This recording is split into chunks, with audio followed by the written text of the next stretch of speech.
मित्रांनो, आज मी तुमच्यासोबत पालक पनीरची रेसिपी शेअर करते।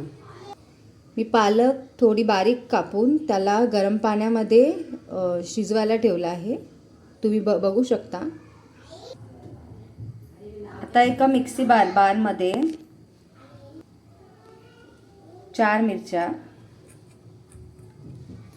लसणच्या पाकळ्या, अद्रकचा तुकडा असं एक मिक्सरमध्ये बारीक करून त्याची फाईन पेस्ट करून घ्यायची। आता कढईमध्ये 2 पळ्या तेल घ्यायचं, त्यात जिरे टाकायचं आणि खडे मसाले टाकायचे।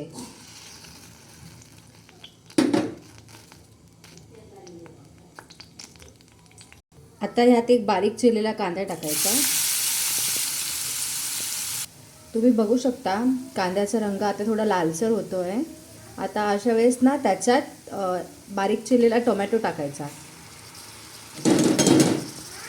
आता तुम्ही बघू शकता आपल्या हे कांदा आणि टोमॅटोचं जे आपण टाकलं होतं कढईमध्ये, त्याचं बघा ते कसं लालसर झालं बघा पूर्ण, आणि टोमॅटो पूर्ण मेल्ट होतं, पूर्ण नरम होतं। आता याच्यात आपण जी प्युरी केली होती ती टाकायची।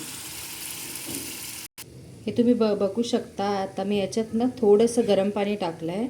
हे बघा, ॲक्च्युली माझ्या घरात थोडी कोणी घट्ट भाजी नाही खात, त्याच्यामुळे जसं काही लोकांना घट्ट आवडते, काही लोकांना थोडी पातळ आवडते, तुम्ही तुमच्या याच्यानुसार तसं याच्यात पाणी टाकू शकता। आता याच्यात चिमूटभर हळद टाकायची थोडीशी। आता यात मीठ टाकायचं, थोडीशी कसुरी मेथी टाकायची।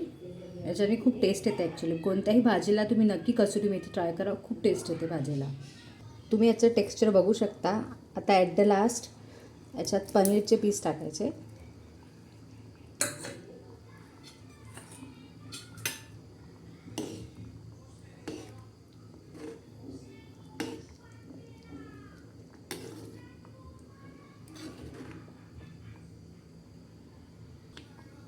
बारीक चिरलेला कोथिंबीर। आता तुम्ही विचार करा, शिवांशला तर कोथिंबीर नाही आवडत, ॲक्च्युली मी त्याच्यासाठी थोडीशी साईडला काढून ठेवलं आहे म्हणून। आता त्याला थोडंसं 1 ते 2 मिनटं थोडंसं होऊ द्यायचं, आणि मग गॅसची फ्लेम थोडंसं कमी वरतीच ठेवा आणि नंतर बंद करून टाका। चला बाय बाय मित्रांनो, एन्जॉय करा रेसिपी। बाय।